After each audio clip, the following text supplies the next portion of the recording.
Good evening and welcome to Talk of the Town. This is show number 357. I'm Steve Triffletti. I'm here guest hosting for Karen Bukes, who is the regular host and producer at Talk of the Town. We're taping this live on Wednesday, October 1st at 8 p.m. And thanks so much for tuning in. We'd like to welcome some of our great underwriters. They include Stowell's Cafe in Manomet. We'd like to say hello to Sarah at Evolution Salon, Brewster PC Solutions with Wrestling Brewster right here on PAC TV, and attorneys Triffletti and Costa on Long Pond Road, and underwriter Dave and Kelvin Gallerani. They are the owners of Cape Auto Body and Service, and their locations are on Somerset and Sandwich Streets right here in Plymouth. And of course, we want to thank the crew in studio, our own Ken Bukes, making us look great throughout this program. So my first guest tonight, I'd like to welcome Matthew Muratore. Welcome, Matt. Thanks, Steve, for having me. Now, Matt, I know why I'm here. I'm here because I'm vying for the #1 guest host of Talk of the Town. But the question is, why are you here? Well, I'm vying for the most airtime of any selectman. Oh, okay. Vying for, so. And most appearances on Talk of the Town. Exactly, yeah. I know you're coming back on this month. Coming back. I think I've been on a couple month? times. It's very slow, yeah. Not much going on. So, Matt, for people that don't know you, and there are probably many, tell us a little bit about yourself. Sure. Well, first of all, I'm a nursing home administrator. As you know, I'm the administrator of Plymouth Rehabilitation Healthcare Center, located right across the street from the library in Plymouth. I've been a nursing home administrator since 1991. Co-owner of Crayon College. It's a child daycare center. We have 2 locations in Plymouth and Kingston, and we've been in business 10 years now. My wife, Kristen, as you know, works with you at Triffletti and Costa. She's an attorney, and I have 6 daughters, and we live in the Ponds of Plymouth. And you don't believe in birth control? I do now. My youngest will be 7 next week. Well, good for you. So, and they're all girls? All girls, yeah. All girls. Yeah. So let's talk a little bit about some of the things in which you're involved. And I guess I'd like to first hear about Plymouth Rehab. You've been a nursing home administrator for a number of years, and you've worked with seniors. How'd you happen to get into that? Yeah, it's funny you say that. I actually met with Frank Mann the other day from the Old Colony Memorial doing an article on the election, and we kind of reminisced. What election's that? And that's the election for state rep, which I'm Okay. sure we'll get into shortly. Well, I don't know. But I actually started in 1977 as a dishwasher at a nursing home in Rockland called Del Manor. And the owner, his name was Edmund Delpreet, he's since passed. And kind of took me under his wing and kind of showed me the ropes. And I did all sorts of jobs over the years in the nursing home, receptionist, activities, maintenance, housekeeping, everything but a nurse and a CNA.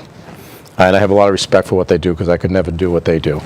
So I kind of learned the business. And I also learned, he was a selectman in Rockland at the time. And so I was able to, learn about politics at the age of 16. And then I remember for working in my first campaign was Sheriff Peter Flynn. So I helped Peter Flynn on his campaign. He's a Democrat. That's correct. And Edmund was a Republican. Yeah. So I learned early on that it didn't matter if you're Democrat or Republican. It's about the work and trying to work with the right people and how you get the right person in place. And work across party. Absolutely, absolutely. And then Paul Sallucci shortly thereafter when he was running for lieutenant governor. So yeah, so that's how I got started. And I finally took my administrator's license test in 1991 and passed, because you have to be licensed by the Commonwealth to be a nursing home administrator, and passed. And I've been doing this since 1991.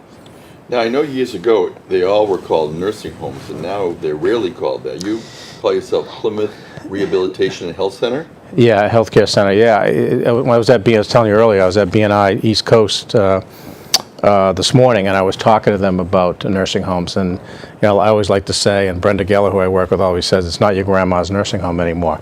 Nursing homes aren't like they used to be 10, 15, 20 years ago. They're more like small hospitals, and we're more like rehab centers. As you know, hospitals nowadays, over the last several years, they push you out a lot quicker. So we pick up that slack by having them come to our facility to actually have some rehab, a few days of rehab before they actually go home. So what are the types of services that you provide there? We have, we are a 176 bed facility, so we actually have the short-term rehab program, which is our biggest program. We usually have about 400 admissions and discharges to that program every year. It's a 22-bed unit. Then we have our pediatric. The other thing we're known for is pediatrics. There's only 3 pediatric nursing homes in the whole state, and we're one of them.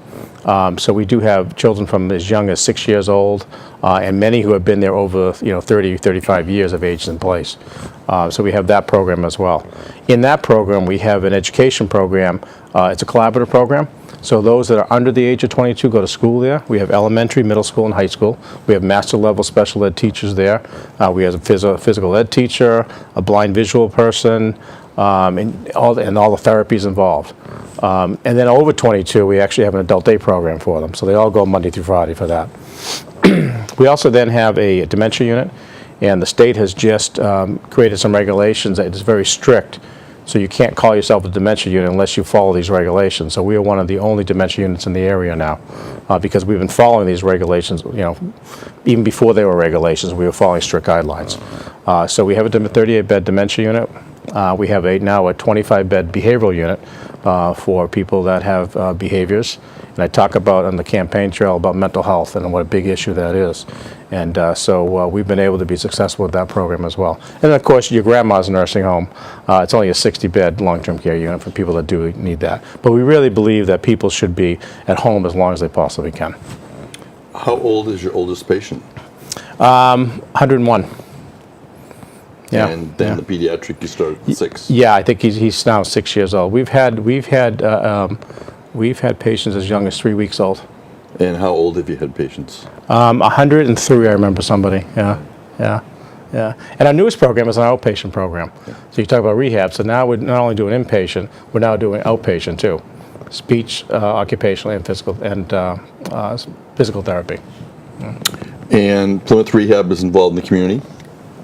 Very much so. When I got there 12 years ago, it used to be the old Mayflower nursing home, and it didn't have a really good reputation, so I was working with a company called Radius Healthcare, who managed it while I was in bankruptcy.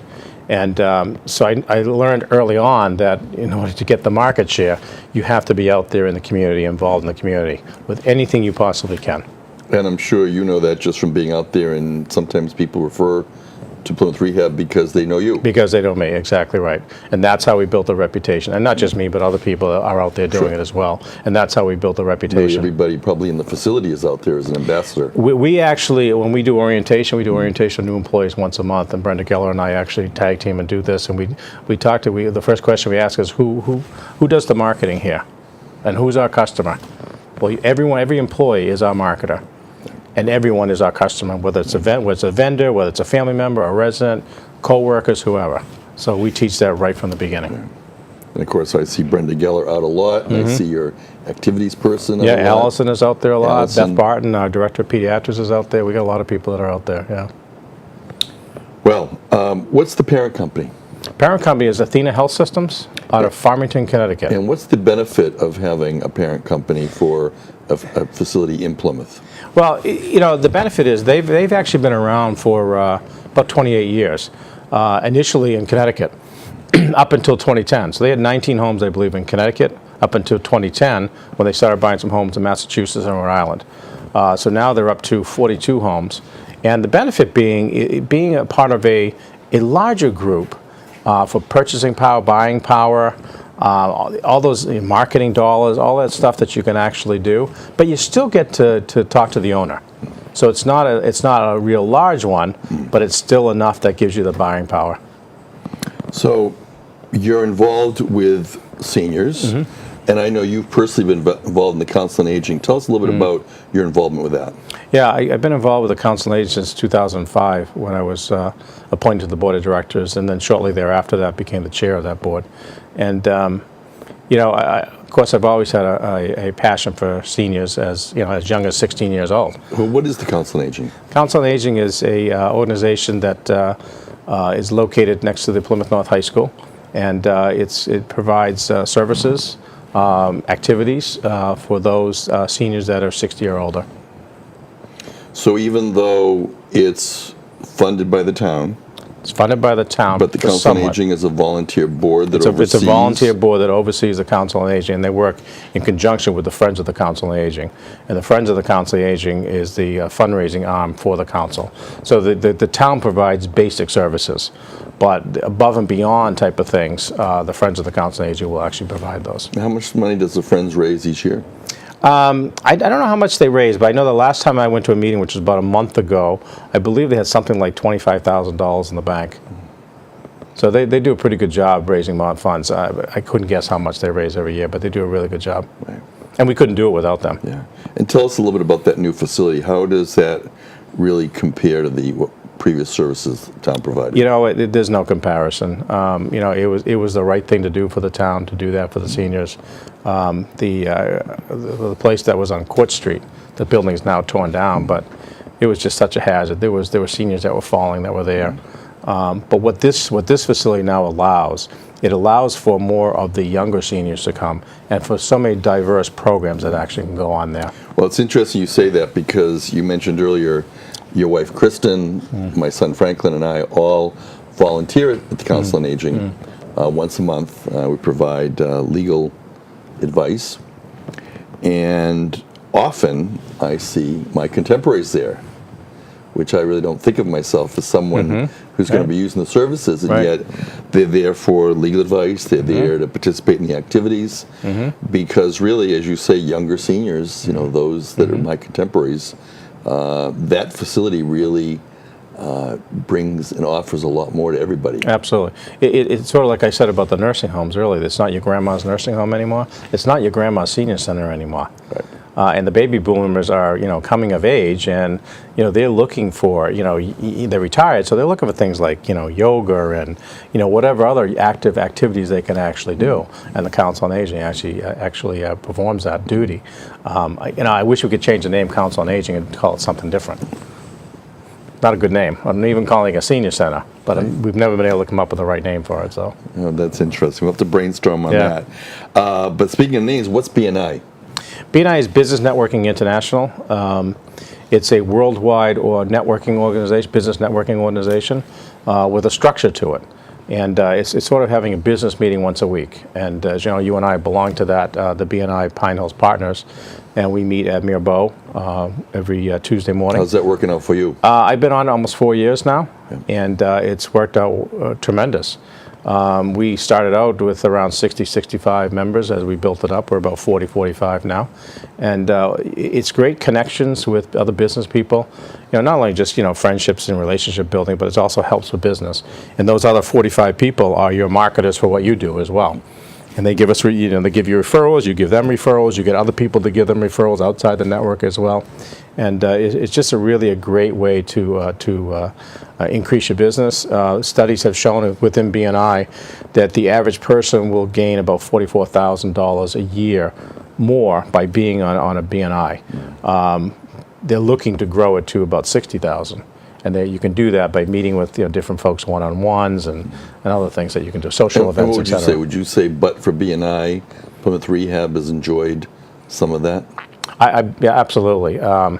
Again, if you have 40 to 50 people that are marketing for you, never mind the employees we have about 275 employees, but when you have these other people that are out in the community from all different categories. So I'm the only one that's a nursing home, but there's a plumber in the group, there's a roofer in the group. I mean, there's, as you mentioned, Wrestling Brewster, you've got an IT guy in the group. So you have all these different facets of people that you're trying to help, and they're trying to help you as well. Professionally, Plymouth Networking Group for Seniors, what's that?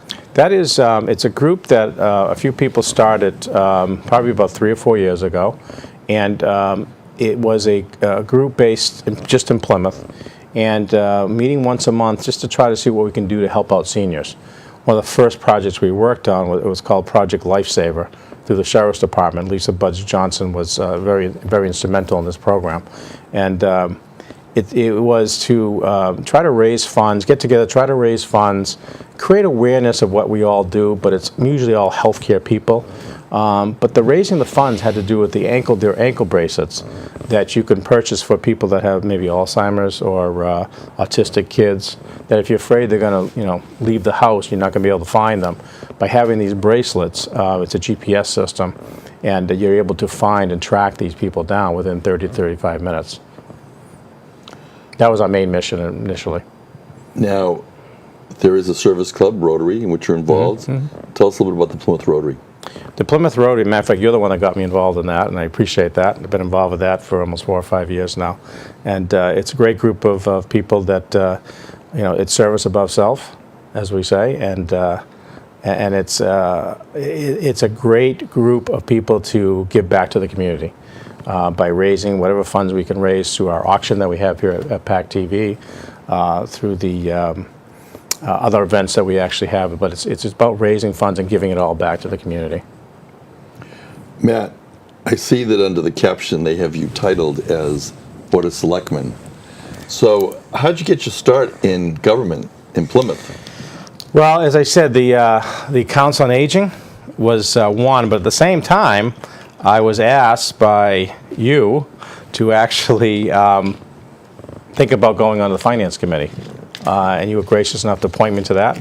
And within a couple of years, I became the vice chair of the Finance Committee, and everything just kind of took off from there. I love being on the Finance Committee. It was a great way to learn how the town operates through the budget process. It really was. So from Finance Committee, you went on to Board of Selectmen. And how long have you been on the Board of Selectmen? Since 2010. And you served as chair?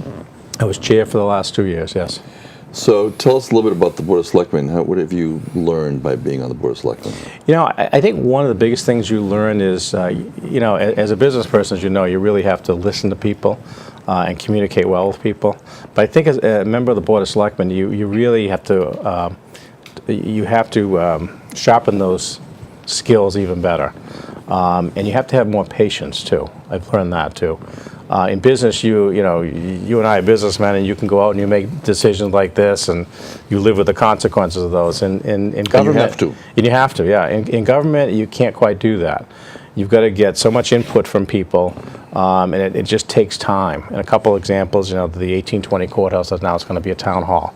That couldn't be a decision that was made like that. It took a while to get to that point. The trash, the whole curbside, and the transfer station. I mean, that took a while to get input from people and listen to people and then craft a plan of how you're going to move forward with it. So that's I think the biggest thing I've learned out of this. Where do you see the board going and the town going? This board and the last few boards that I've been on, I've been pleased to be part of this group of people. I think we created some guiding principles a few years ago, as you know, and we've been able to work well together, and we all have a common interest, and that's how to make Plymouth better. Now, we may have different ideas how to do that, but I think we have a respect for each other that once a majority decision is made, we all stick together and we move forward with that. And I think that's worked well for us over the last few years. We have an upcoming town meeting this month on Saturday, October 18th. Any selectmen concerns with this town meeting? Yeah, no. Usually you go through these and you're trying to gauge how much time it's going to take. Is it going to take more than a day and all that? I don't see a lot on there that are really controversial at all.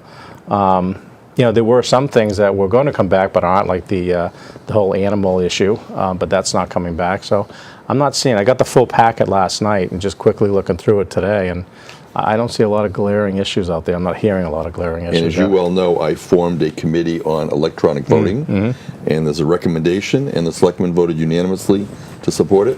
Why is that?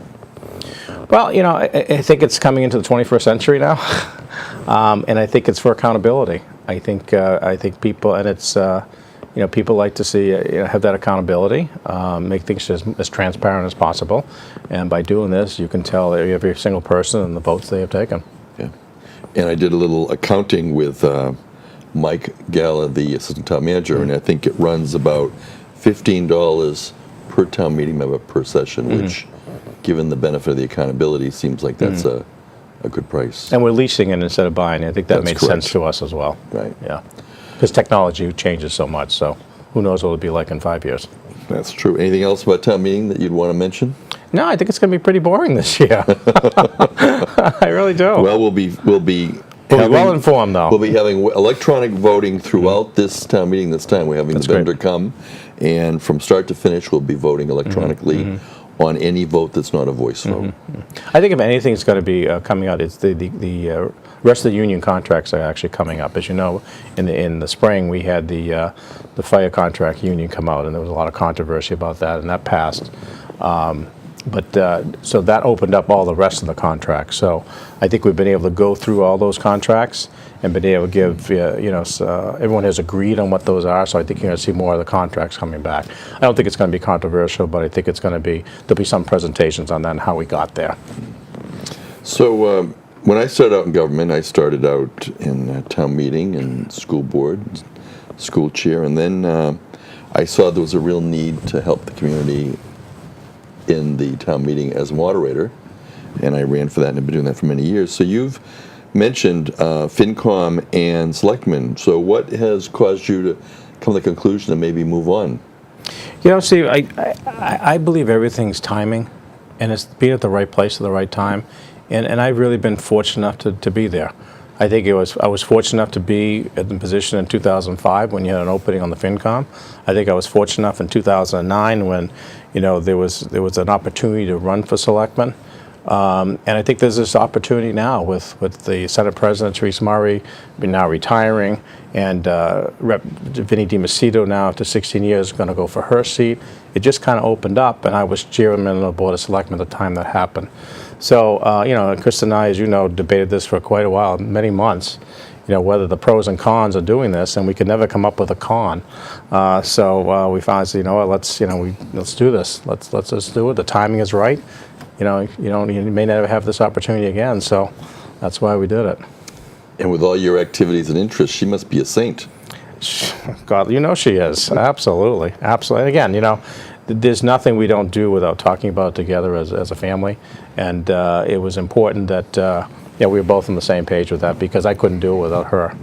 So, having been a selectman and having also worked with seniors, what do you think it's possible to bring to the table as a representative in the State House? Well, I think one thing is that I kind of know what the current issues are. And I can foresee some of the issues in the horizon as well they could be. So I think I'm positioned that way to do that. The 400th Committee, for example, is working on so many things over the next 5 years. But there's going to need to be some funding sources for that. There's going to need to be an awareness throughout, not on just Plymouth, but throughout the whole state of what the 400th celebration is going to do for Plymouth and the entire Commonwealth and the whole region, economic-wise. So. And I think with my business background, I can actually help with some of that economic development. Now, for 16 years, Vinnie DiMacedo has not only served as state rep, he's run a business. And he has a gas station, he runs it, he works it. So you said you're an administrator of a nursing home. You also have some Crayon College, which we'll talk about. How are you going to manage that? Well, again, it's all about timing. We need to get one step at a time. And if I'm fortunate enough to be state rep, obviously that'll be my full-time commitment. And we've got some plans in place for the nursing home, if that's going to happen. So, but yeah, the state rep will be my full-time commitment. Tell us a little bit about Crayon College. Crayon College is it's funny how we started that. I was the administrator in Kingston. At the time, it was called Evanswood Center for Older Adults back in 1997 to 2002, I think I was there. And we had a child daycare center in that program. It was a nursing home, assisted living, adult day, and a child daycare center. So that was my first introduction on how to run a child daycare center. And one of the women that I had hired to run the program, her name was Cindy Morgan, as you know, and she did a great job with the program. And then we sold it to the Wingate Group, the whole campus, and they decided to close the daycare center. I left, and then Cindy left. And she was helping us out with, I think, Alexis at the time, who was just born. And Chris and I were working full-time. And then we were talking one day, said, well, you've got the experience, Cindy, of running daycares for 30 years. She knows the operations. I know the financial part of it. Why don't we form a company and open? And that's how we started. back in June of 2004. And now today, how many facilities? We have two. We had three. We just sold one in Stoughton a few months back, but we're always looking to kind of expand that. But right now we're at South Meadow Road in Plymouth and on Main Street in Kingston. Good. So as we close, Matt, anything you want to say as for the listeners watching today? Anything you want to have them remember? Well, I do want people to remember to vote on November 4th. Okay. I mean, that's a given. This is an important election, and not just for state rep and state senate for Vinnie and myself, but it's also a governor's race too. So it's a very important year. So, the numbers weren't so great for the primary. I think we're at 19% people coming out, but we're hopeful that we'll get at least 50-60% of the people to come out and vote. And I hope people will vote for myself and will vote for Vinnie, and I think we'll have a good team on Beacon Hill representing the people of Plymouth. And for those people that may not be aware, the position for which you're running is for part of Plymouth. Yeah, it's for part of Plymouth. It does not include parts of West Plymouth, North Plymouth, and far South Plymouth. So how many precincts? So it's 11 out of 15 precincts that the state rep race covers. It doesn't cover Precinct 1, which is North Plymouth. It doesn't cover Precinct 9, which is south the Buttermilk Bay area of South Plymouth. And it doesn't include Precincts 11 and 13, which is West Plymouth. So Plymouth actually has how many state reps? 3. So Randy Hunt is 9, and Tom Coulter is 11 and 13 on Precinct 1. Okay, good. Well, thank you, Matt. Thank you Thank you for for having me. here. Appreciate it. Okay. This completes this first half of Talk of the Town. We're at show 357. You can call in your questions at 508-830-3961. The live cable cast for this Talk of the Town is being done on October 1st, 2014. My name is Steve Triffletti. I'd like to thank Karen Bukes for having the opportunity to guest host this evening. Thanks to Ken Butz for his in-studio support. And I wanted to take a few minutes to talk about the upcoming town meeting.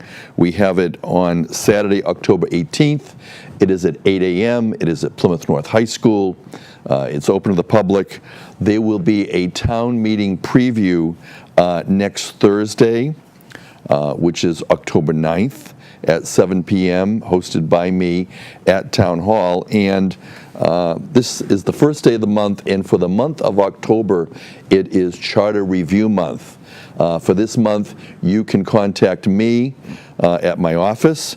If you have an interest in serving on the Charter Review Committee, our town charter in Plymouth requires that we create a Charter Review Committee at least once every 5 years. The last committee was in 2010, so I'm inviting people. It's modeled on Charter Review Commissions. There'll be 9 appointees, and I'm going to be receiving letters of interest until October 31st. So again, Charter Review Committee, you can contact me at 508-746-1464. You can email me at fst@plymouthlaw.com or mail to 124 Long Pond Road. And now, in continuing with the theme of Matt's, this evening we have another guest, this time Matt McDonough. Matt, welcome. Steve, good to see you. Not only Matt's, but Matt M's. Matt M's, okay, that's right. Matt Muratore, Matt McDonough. All right, Matt, tell us a little bit about your background. Certainly. First of all, I'm here tonight because I'm running for Register of Probate. But my background, I grew up in Plymouth County, born and raised here. I grew up in the towns of Scituate and Kingston. I went through the Silver Lake school system, proud graduate of the Lakers. I'm a graduate from Silver Lake as well, though a few years ahead of you. A little difference. I won't say when I graduated, but I graduated from Silver Lake. I went on to College of the Holy Cross out in Worcester, and then went to Boston College Law School right after college. That's where I went.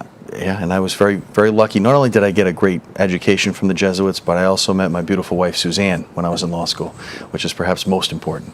And following law school, Suzanne and I both decided we wanted to go into public service. So we had a lot of options, but we decided that we wanted to be assistant district attorneys.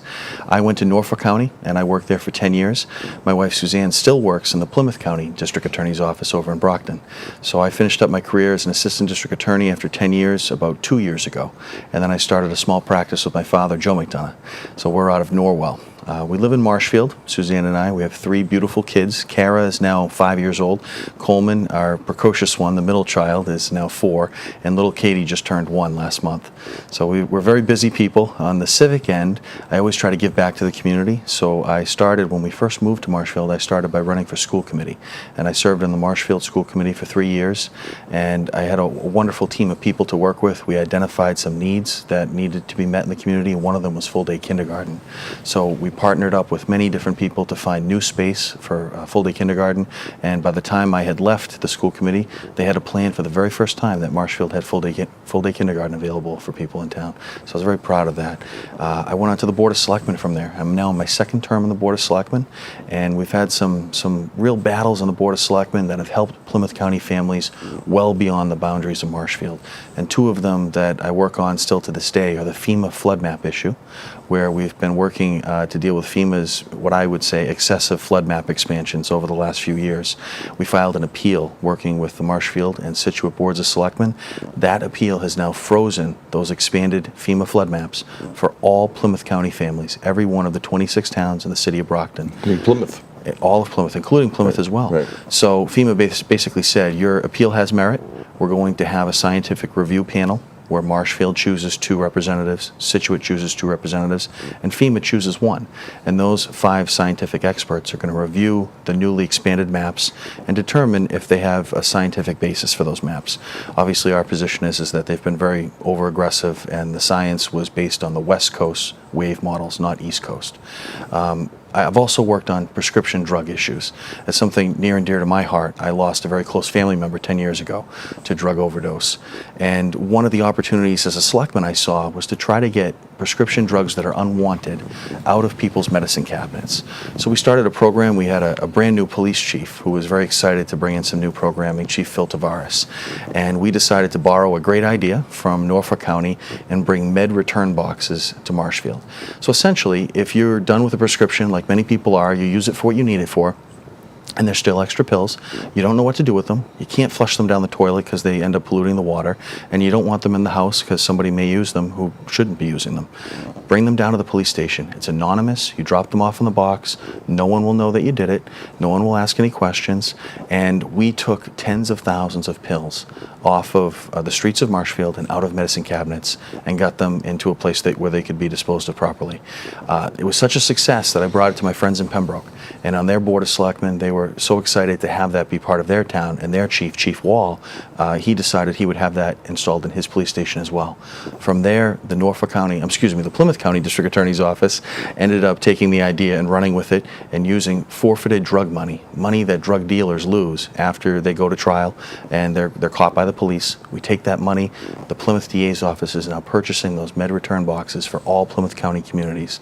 So those are some of the fights that I've been a part of as a public official, a little bit about my background, and I hope that I can take that zeal I have to work on behalf of Plymouth County families, coupled with my legal background, to become the next Register of Probate. So Matt, you talk about your legal background. Yes. Tell us a little bit about what you've done as a lawyer.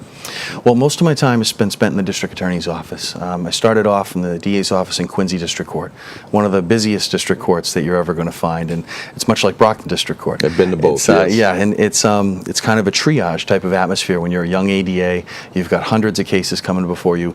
You learn fast, not only about legal issues and how to handle a case and how to be prepared for trial, but also how to deal with victims, how to deal with witnesses, how to deal with people when they're at their most vulnerable.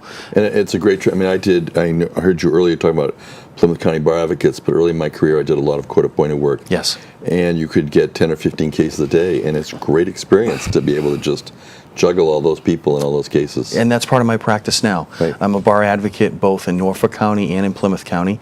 I'm a member of the Pilgrim Bar Advocates here in Plymouth County, where I work in Hingham District Court, and I accept indigent clients who qualify, and I do the same work in Quincy District Court, where I originally started as an ADA.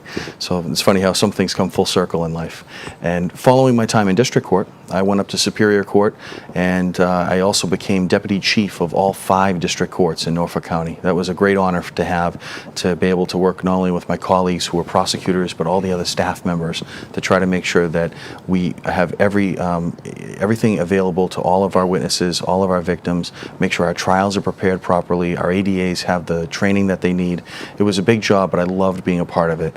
And I became a full-time Superior Court prosecutor handling major felonies following that. So I was in Dedham Superior Court. One of the things I specialized in was bank robberies, drug trafficking, but also prosecuting inmates at Walpole State Prison and the DDU, the Department Disciplinary Unit. Essentially, it's a supermax within the maximum security prison when they reoffend. So when they would try to smuggle items into the prison, when they would try to hurt guards, or sometimes when they would attack one another, I would be there to prosecute them and hold them accountable. You know, it's funny, people don't always appreciate some of the risks even of working the system. And I can remember years ago doing mental health work through Bridgewater State Hospital. Yes. And doing some court-appointed work. And I was once over in Wareham, down in the lockup, and I was helping a prisoner. I was to represent him, and he wasn't healthy, and he reached between the bars and went to grab my tie. Yeah. And fortunately I got away, but I realized afterwards that's why many of the people who are the officers have the clip-on ties that just come right off. But, I was about to make that joke. You beat me to it. but the point really is that even when you're there trying to help people, you know, it's a tough environment sometimes. I've dealt with defendants, victims, witnesses, and clients who have mental health issues, and it's something we see in the press every day. And it's something you have to be sensitive about, but you also want to make sure the general public is protected. You know, one story straight out of the headlines I was watching today was everybody's covering the White House issue with the gentleman who jumped the fence. Sure, right. And I've heard today reported several times that he had mental health issues, and so, you know, we need to be cognizant of that. Yeah. So speaking of mental health issues for family members, we're talking about the probate court tonight. We are. And I guess for many of our viewers tonight, they may not really know what is the probate court, what it does, and yet, Right. as you and I know, it affects everybody. So tell us a little bit first, what's the probate court? As I campaign for Register of Probate, 9 out of 10 people ask me, what is the Register of Probate? So I try to boil it down and say, do you know what a clerk of courts is? And they say, well, yeah, we generally get that. Well, that's essentially what you are as a Register of Probate. You're responsible for the integrity of all the filings that come into the family and probate court system. Anytime somebody comes into Plymouth or to Brockton, to the family court system, they file on any numerous cases having to do with divorce, having to do with probating an estate after the loss of a loved one, having to do with child support and custody issues, adoption. All of those legal issues come through the family court system, and your primary job as register is to make sure those filings are handled appropriately and that you support the judges while they adjudicate cases. But there's a lot more that goes into it than just that. I think that the register needs to be somebody who's very sensitive to the needs of families who are going through some of the most difficult circumstances imaginable when they come through those doors. So a lot of it is about customer service, being that friendly face at the door. And we've had that friendly face and a wonderful person as a public servant in Bob McCarthy for the last 14 years. Bob's been our Register of Probate. I'm very proud to tell folks that Bob has endorsed me in this race, and he thinks that I would be a good person to try to fill his shoes. I think that you need to be an attorney for this job. I'm the only attorney in the race at this point, and you need to be somebody who isn't going to have a strong learning curve when you come in the front door. You want somebody who understands the needs of the attorneys and the needs of the litigants who are representing themselves, as you know, the pro se people. And I've heard recently from one of the 5 justices who serves the Plymouth area, that 85% of people who are now before the judges are representing themselves. It's a staggering number when you think about it. I just had a trial yesterday that went half a day in Bristol County, and the opposing party was pro se. And the judge actually had to be a little creative, because we normally would start where the petitioner or the plaintiff would put on their case and be cross-examined and then go to the defendant or the respondent. And in this case, the judge said, no, I'm not going to do it that way, because we have the opposing person's pro se. We're going to start with the petitioner, but then we're going to go and let the opposing party tell, in this case, her side of the story, and then we can go back and cross-examine the petitioner, and then we can put on the other witnesses. But it was an interesting observation, and I think a good way for that judge to have handled, because he knows that this pro se person really didn't know the rules of procedure and would start Right. telling her story rather than asking questions. And so Right. it worked out, but it just struck me that we have to modify in order to accommodate and provide hearing and due process and Yeah. relief for pro se people. At a recent forum, the judges, all 5 of the judges that serve Plymouth County were present, and they talked about how their job is to try to get people through the process of the court system. And part of that challenge is when people are pro se, like you said, they're not equipped with the legal knowledge about what hearsay is or about what would be excluded or not excluded during a trial. So it's a challenge not only the judges deal with, but also practitioners like yourself. I mean, I'm sure you're going up on more and more cases where you're the only attorney in the room. So one of the things that I think I can do as the next Register of Probate is to continue to promote and expand the Attorney of the Day program. And I think it's uniquely the responsibility of somebody who is an attorney to do that. Why? Because you're asking attorneys, you're asking your colleagues to give up their time for free, pro bono, to come in from 9 a.m. till about 1 in the afternoon, and we have staff in both Plymouth and Brockton Court where you can come in and sign up to get your legal questions answered. And it's very important that we keep that staffed. In my office, I do that. My son Franklin and Kristen Muratore, Matt's wife, does Right. that. And when I first started doing it, I was surprised at how many people come every day. Long list, could be a dozen or more. Yeah. And one right after another. You know, you could start Yep. at 8:30 and 9 and go straight through till 12 and never miss a beat. Yeah, I had the pleasure of participating in the program this past spring in both Brockton and Plymouth, and like you said, it's no surprise when you see a dozen people who've signed up. Right. And you're trying to get through that list as quick as possible. I hope I could provide a little bit more services. You know, obviously funding is always the number one issue when you're trying to provide more services, so maybe we can focus on trying to get the technology piece up and running so that folks can have their forms online. People can actually work with the attorney in the Attorney of the Day office without having to leave the office to get more forms. Anything we can do to make the attorneys spend more time with the people who are coming through the door from the time of 9 a.m. till whenever they have to leave, because it's such a valuable resource, these attorneys, and the time that they're giving. And I have to agree with you, and of course I'm partial with my legal background, but I think certainly for you to have volunteered in the Attorney of the Day program, you are learning firsthand the needs of the customers of the court. Right. Because we have both the customers that have attorneys with them, but then we have all those other customers that are coming without attorneys, and we need to figure out how we can help them out, as you say, to kind of weave their way through the legal process.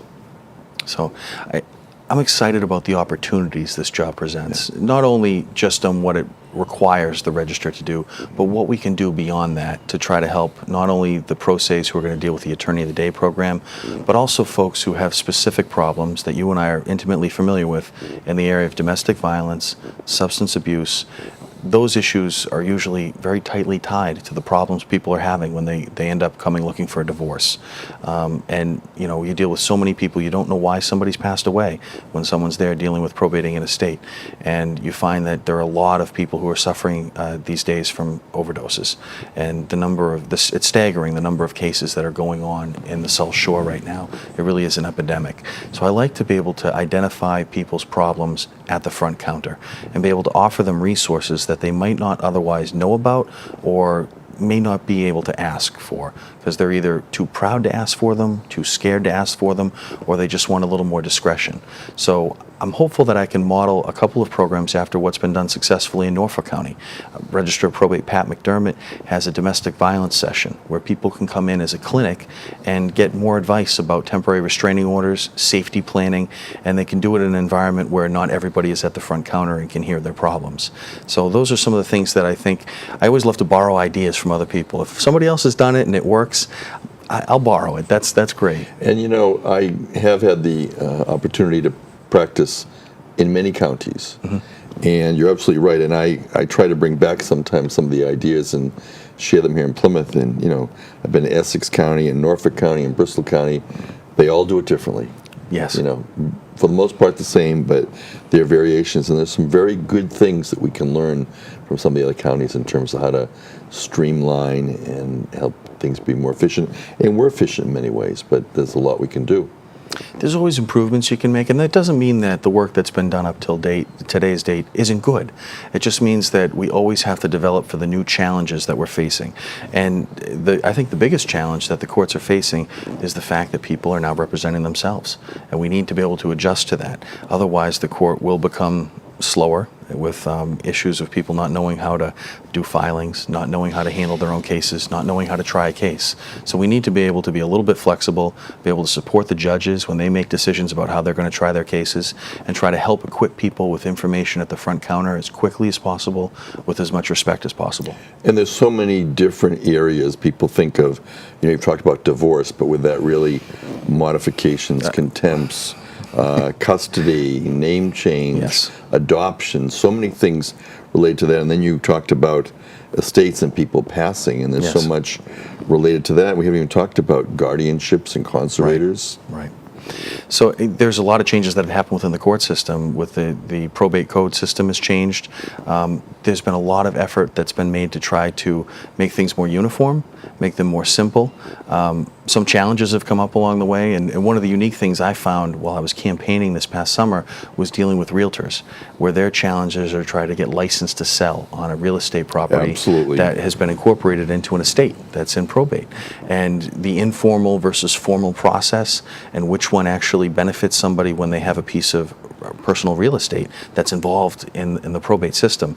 So, we've had a lot of discussions with real estate attorneys and with realtors about that this summer, and that's something they're still looking for guidance for, even though the system is now a couple of years old. So those are things that I want to be a part of that discussion. Sometimes there's a lot more questions than there are solutions, but I love to ask the questions. I love working to collaborate with people who may have more experience than me. I've met with Pat McDermott in Norfolk County. I've met with Gina DeRossi in Plymouth County.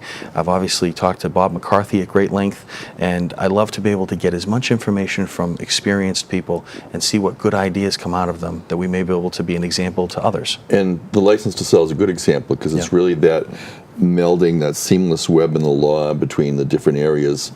We do real estate in our firm, so we're often in probate court getting a license to sell, so we can then do a closing on the real estate side Right. and report the registry of deeds. So I guess I would ask you, how do you see your relationship in the probate court with the registry of deeds?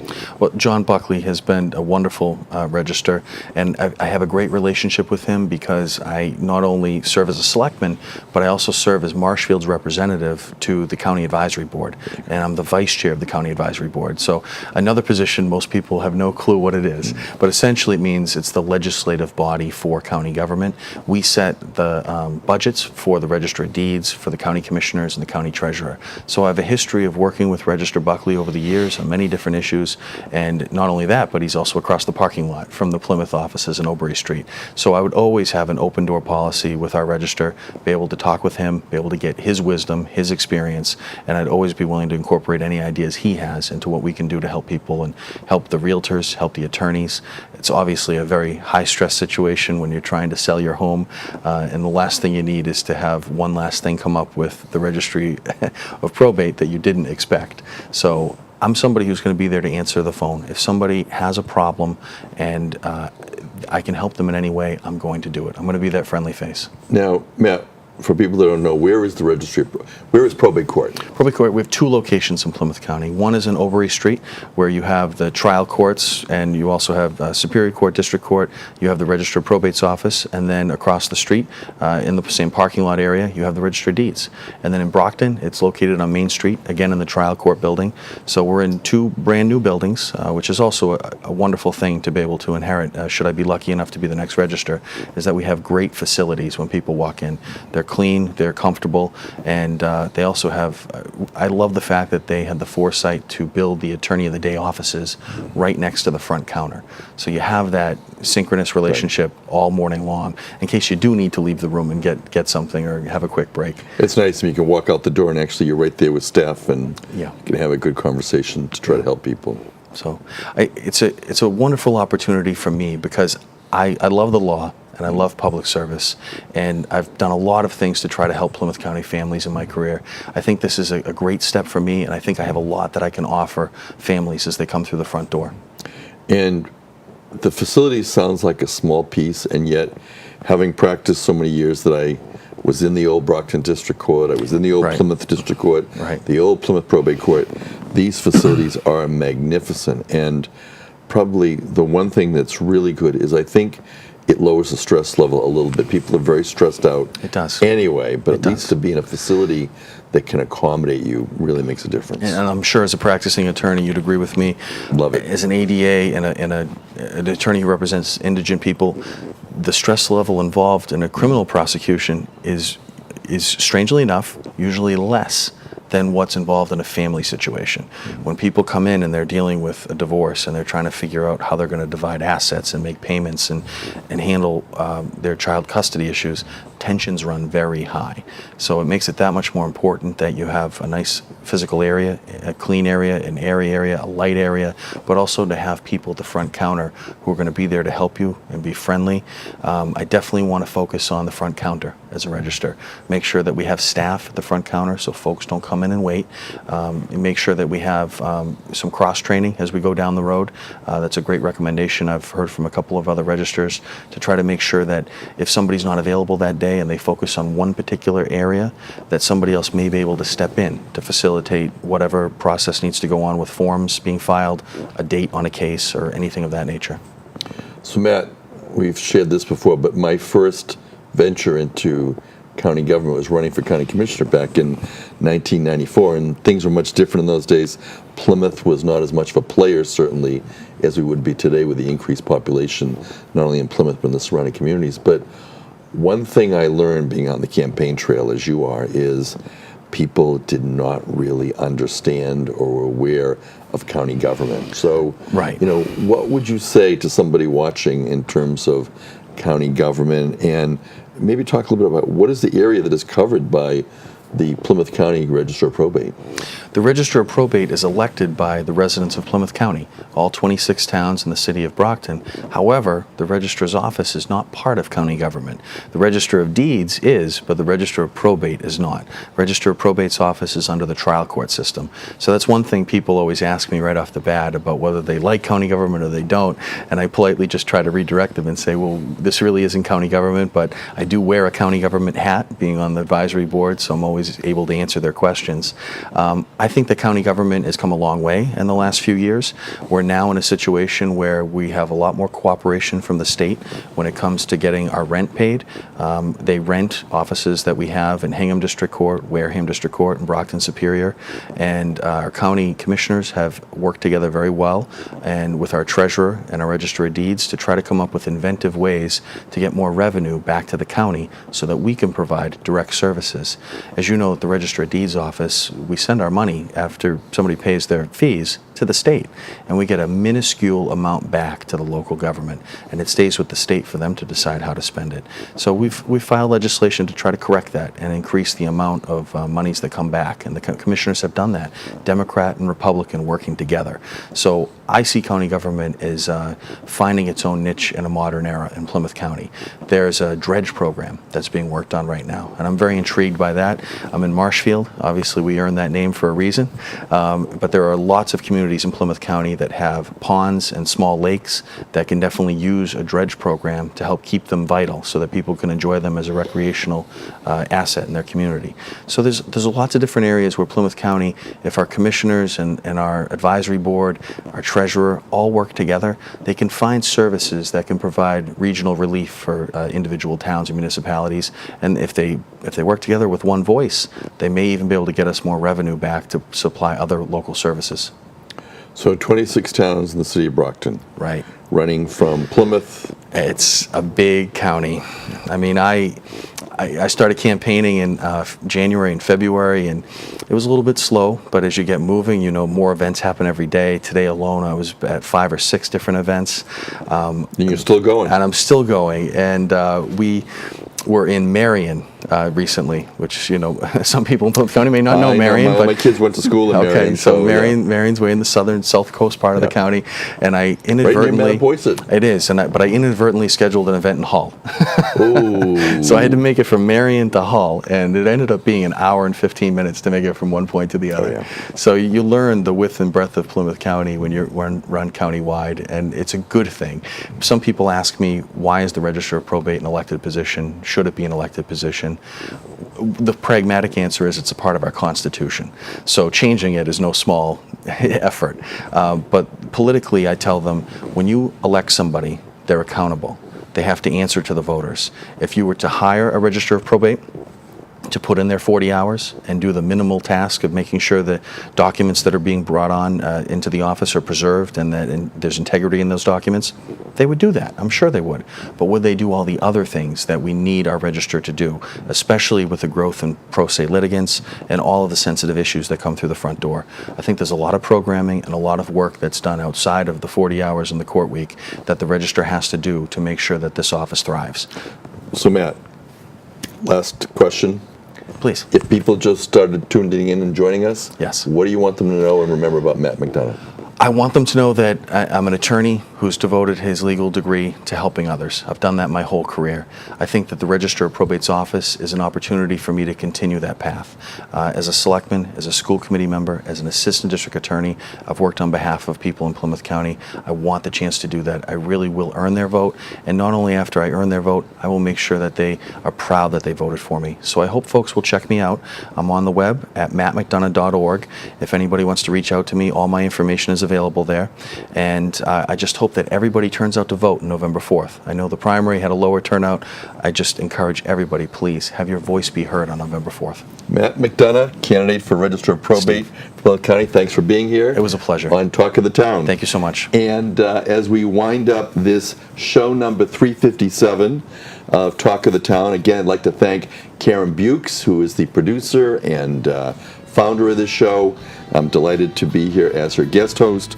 Also thanks to Ken Bukes in the studio, helping to make this go forward. We want you to tune in every week at 8 o'clock on Wednesday, and it's also shown other times. And we'll be seeing you in 7. And I'd like to just again close by reminding all of you, as wearing my hat as town moderator, town meeting in Plymouth this month is Saturday, October 18th. It begins at 8 a.m. at Plymouth North High School, and we are at the Center for Performing Arts, and we have a full warrant. And at this town meeting, we will be instituting electronic voting for all town meeting members to utilize. And as I mentioned at the break, I am also beginning today, October 1st, entertaining people's letters of interest or calls to me to serve on Plymouth's Charter Review Committee. Our town charter requires we have a review at least once every 5 years. Please contact me between now and October 31st. And again, at this time, I'd like to say see you in 7. Thanks for joining